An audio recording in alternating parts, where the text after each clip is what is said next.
सिंह आपको माइक्रोबायोलॉजी का और क्लिनिकल पार्ट से एक बहुत important part AFB stain, acid fast bacilli. ये क्या है? एक बेसिलाई मतलब शेप ऑफ बैक्टीरिया, रॉड से बैक्टीरिया, उसको स्टेन, उसको कलर करके देखने को हम लोग बोलते हैं AFB स्टेन। ये बैक्टीरिया, जैसा कि आपको मालूम होगा कि जो बैक्टीरिया, जितने भी बैक्टीरिया अर्थ पे हैं, लगभग उस बैक्टीरिया का सेल वॉल दो तरह का होता है, एक टिकोइक एसिड और एक लाइपोइक एसिड। इस दोनों को स्टेन करने के लिए ग्राम से स्टेन कर लेते हैं। ग्राम से स्टेन मेथड है। तो टिकोइक एसिड वाले सेल वॉल को ग्राम पॉजिटिव बैक्टीरिया कहते हैं, लाइपोइक एसिड वाले को हम लोग ग्राम नेगेटिव बोलते हैं। तो ये ग्राम से स्टेन हो जाता है। ग्राम स्टेन जो हम लोग, जिसमें क्रिस्टल वायलेट, लोगल साइड, ग्राम साइड सोल्यूशन और सेफ्राइन डाल करके हम लोग स्टेन करते हैं और उससे पता कर लेते हैं, इसको ये पता चल जाता है। बट एक वैसा बैक्टीरिया, जो स्पेशल बैक्टीरिया, जिस बैक्टीरिया का सेल वॉल माइकोलिक एसिड का होता है, माइकोलिक वैक्सी नेचर का होता है, ये ग्राम से स्टेन नहीं होता है। और ये बैक्टीरिया का जानना हमें बहुत ज़रूरी है, क्योंकि ये बैक्टीरिया का ट्रीटमेंट इस बैक्टीरिया से अलग होता है। जैसे इसमें दो बैक्टीरिया मिलेगा, एक माइकोबैक्टीरियम ट्यूबरकुलोसिस जो टीबी प्रोड्यूस करता है, कोच डिजीज, माइकोबैक्टीरियम लेप्रा जो लेप्रोसी या हैंसन डिजीज प्रोड्यूस करता है। ये दोनों डिजीज का ट्रीटमेंट अलग तरह का होता है और इसलिए इस बैक्टीरिया को हमें आइडेंटिफाई करना बहुत ज़रूरी होता है। ग्राम से स्टेन नहीं हो पाएगा वो, इसीलिए इस बैक्टीरिया को स्टेन करने के लिए दो साइंटिस्ट इसको खोज किए थे, जिसका नाम है जील और निल्सन। इसलिए उनके नाम पे पड़ा है ZN स्टेन।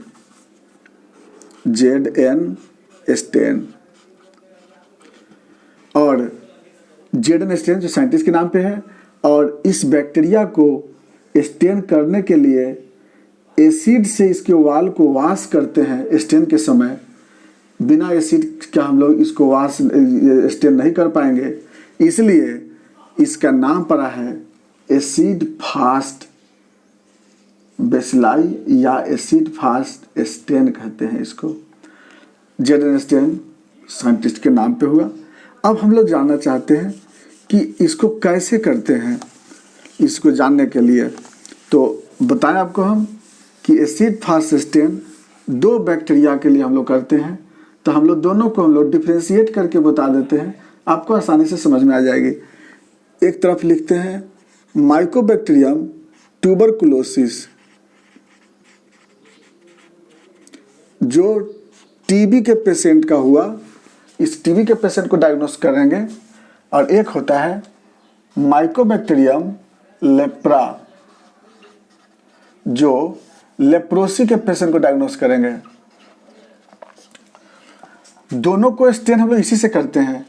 थोड़ा सा का अंतर है जो हम बताते चले जाते हैं, आपको डिफ्रेंशिएट करके समझा रहे हैं, आसानी से समझ में आ जाएगी। सबसे पहला नंबर 1 पे आता है सैंपल। पेशेंट का सैंपल कैसे लेते हैं हम लोग? तो इसमें सैंपल क्या क्या लेते हैं? टीबी के लिए स्पूटम लेंगे, स्पूटम या तो पस लेंगे, बायोप्सी फ्लूइड लेंगे, बायोप्सी फ्लूइड, और या फिर स्किन बायोप्सी लेंगे। स्किन बायोप्सी कब लेते हैं वो भी याद रखिएगा, ल्यूपस वल्गैरिस के केस में। स्किन टीबी कहा जाता है उसको, ये भी स्किन टीबी है ये। तो एक तो सैंपल इसमें ये लेते हैं। और इसके लिए सैंपल क्या लेते हैं? तो स्किन स्क्रैपिंग और दूसरा लेते हैं नेजल स्वाब। बहुत पहला तो समझ में आ गया कि सैंपल में लेंगे क्या।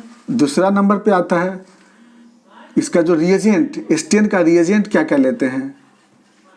रिएजेंट में क्या क्या लेते हैं? Number 1 carbol फुटसीन। नंबर 2 लेते हैं H2SO4 सल्फ्यूरिक एसिड। तो टीबी के लिए लेते हैं 25% और लेप्रोसी के लिए लेते हैं 20%। और नंबर 3 लेते हैं मिथाइलिन ब्लू, मिथाइलिन ब्लू। अब आइए इसका प्रोसीजर कैसे करते हैं। देखिए प्रोसीजर क्या है। नंबर 1 प्रोसीजर, सबसे पहले क्या करते हैं कि इसमें जो भी सब्सटेंस है इसको हम लोग एक स्लाइड पर 2/3 का एक राउंड ओवल शेप का ऐसे स्मीयर बना लेते हैं।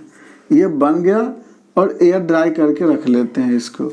अगर हमें लेप्रोसी का जांच करना होगा अगर, तो उसके लिए क्या करते हैं, जैसे नेजल स्मीयर का तो डायरेक्ट हम लोग स्मीयर बना लेंगे, लेकिन इसके लिए क्या करते हैं स्किन के लिए कि जो टिश्यू लेंगे हम लोग स्लाइड पर, ये टिश्यू है, इस पर पोटासियम हाइड्रोक्साइड डालते हैं KOH और डाल करके इसको डाइल्यूट कर देते हैं। तो कुछ घंटों के बाद ये डाइल्यूट हो जाता है और फिर उसको हम लोग ऐसे स्मीयर बना लेते हैं। यानी कि लेप्रोसी के लिए हम लोग भी ऐसा स्मीयर बनाएंगे, है ना, और टीबी के लिए भी ऐसा स्मीयर बनाएंगे। हमको डायग्नोज करना है कि इसमें बैक्टीरिया है या नहीं है। तो अब हम क्या करते हैं, नंबर 1 जो हम स्मीयर बनाए हैं इस स्मीयर को पहले तो एयर ड्राई करते हैं। एयर ड्राई करने के बाद 3 बार हीट फिक्स करते हैं। जैसे स्प्रिट लैंप पर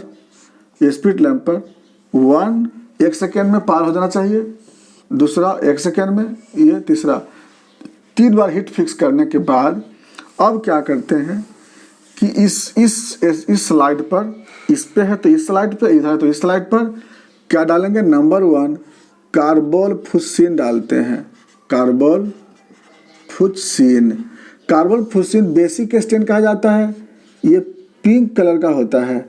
अब जरा गौर से ध्यान दीजिएगा कि टीबी का जो बैक्टीरिया है, टीबी का बैक्टीरिया, इसको मिटाते हैं। टीबी का बैक्टीरिया का जो सेल वॉल होता है वो थोड़ा मोटा होता है ना, और वैक्सी भी होता है, मोटा होता है काफ़ी। इसके अंदर स्टेन को भेजना बहुत ज़रूरी है। अंदर में स्टेन कैसे जाएगा, है ना, तो अंदर में स्टेन कैसे जाएगा, तो इस कार्बोलफुस्सिन को डाल करके और थोड़ा वार्म कर देते हैं। वार्म थोड़ा ऐसा कि वेपर जैसा निकलने लगता है उसमें, स्टेन ऊपर से स्लाइड के नीचे से कॉटन स्पिरिट लगा करके और धीरे से हमको हल्का हीट करते हैं। और जैसे ही यहाँ पर हीट करेंगे ना, ये वाल इसका मेल्ट होगा और अंदर में चला जाएगा कार्बोलफुस्सिन। ये रखते हैं वार्म करके 4-5 मिनट के डालते हैं, याद रखिएगा, 5 मिनट के लिए छोड़ देते हैं। लेकिन वही लेप्रोसी के केस में, लेप्रोसी का जो बैक्टीरिया है, लेप्रोसी का बैक्टीरिया का जो सेल वॉल होता है वो थोड़ा पतला होता है। इसको हीट करेंगे तो ऐसा डिस्ट्रॉय हो जाएगा कि पता नहीं चलेगा। तो इसको हम लोग क्या करते हैं, ऐसे ही छोड़ देते हैं, बिना वार्म नहीं करते हैं। इसीलिए इसको बोलते हैं cold method, AFB cold method. इसको बोलते हैं AFB hot method. Hot method क्यों बोले, क्योंकि इसमें गर्म करेंगे। कोल्ड क्यों बोलते हैं कि इसको गर्म नहीं करते हैं, और इसको इसलिए कि अगर इसका वाल पतला भी होता है और इसको छोड़ देंगे हम 20 मिनट के लिए छोड़ देंगे। अब क्या करते हैं, देखिए नंबर 1 समझ में आ गया आपको। अब क्या करते हैं, नंबर 2 इसमें क्या करते हैं कि अब चूंकि जो हम बैक्टीरिया को देखना है, हमें बैक्टीरिया को आइडेंटिफाई करना है। कार्बोलफुस्सिन क्या किया होगा कि जो भी इस पे सब्सटेंस होगा सबको वो रेड कलर प्रोड्यूस कर दिया होगा, लेकिन हमें नहीं दिखाई देगा ना। तो इसके लिए हम लोग क्या करेंगे, सबसे इस पे इसको वॉश कर देंगे, वॉश विथ H2SO4। तो टीबी के लिए 25% H2SO4 डालेंगे, लेप्रोसी के लिए 20% डालेंगे। ये करेगा क्या कि स्लाइड पर के सभी सब्सटेंस को वॉश कर देगा, लेकिन नहीं वॉश कर पाएगा तो किसको, बैक्टीरिया को वॉश नहीं कर पाएगा कि अंदर में क्या जा चुका है, कार्बोलफुस्सिन जा चुका है, उसको वॉश नहीं करेगा।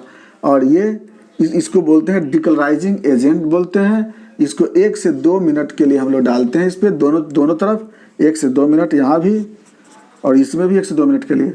अब क्या करते हैं, wash in tap water, tap water में वॉश करते हैं।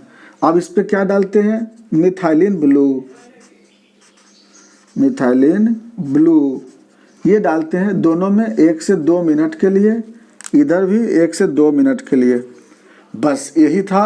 और अब क्या करते हैं, इसको हम लोग वॉश करेंगे, wash in tap water, tap water में वॉश करेंगे। उसके बाद इसको हम लोग इसको मिटाते हैं, इसको हम क्या करेंगे, एयर ड्राई करते हैं, एयर ड्राई करेंगे। एयर ड्राई करने के बाद observation in microscope at 100x objective, 100x objective पर इसको हम लोग माइक्रोस्कोप में देखेंगे। तो 100x ऑब्जेक्टिव पर माइक्रोस्कोप में आप देखेंगे, क्या देखेंगे, ये आपका फोकस है इधर में, इधर लेप्रोसी वाला फोकस हो गया। कुछ कुछ कॉमन चीज़ मिलेगा, जैसे जेंट सेल मिलेगा, जेंट सेल, यहाँ भी मिलेगा जेंट सेल, कई को मिलेगा जेंट सेल, इसमें मिलेगा एपिथेलियोइड सेल मिलेंगे। अब जानते हैं क्रोनिक इन्फ्लामेटरी सेल है तो जेंट सेल मिलेगा, giant cell, epithelioid cell, epithelioid cell, lymphoid cell मिलेगा, लिम्फोइड सेल, इसमें भी मिलेगा लिम्फोइड सेल, है ना, एपिथेलियोइड सेल मिलेगा। लेकिन अब जो मेन चीज़, जो पिकुलियर बात जो हमको बात है देखना, अब सब दिखाई देगा ब्लू कलर का, ये सब ब्लू कलर का होगा, और इसी में आपको जगह जगह पर पिंक कलर का ऐसा बेसिलाई दिखाई देगा टीबी के केस में। और लेप्रोसी में बंच फॉर्म में होता है, 2 से 3 बेसिलाई एक साथ रहेगा, जैसे कि सिगरेट का गुच्छा होता है उस तरह से। तो इसमें ये आपका है ट्यूबरकुलोसिस और ये हो गया लेप्रोसी। इसी ढंग से हम लोग AFB करते हैं, और रिपोर्ट में AFB अगर ऐसा बैक्टीरिया दिखाई दिया तो टीबी के केस में लिखा रहेगा AFB पॉजिटिव, और उसमें रहेगा AFB पॉजिटिव। थैंक्स।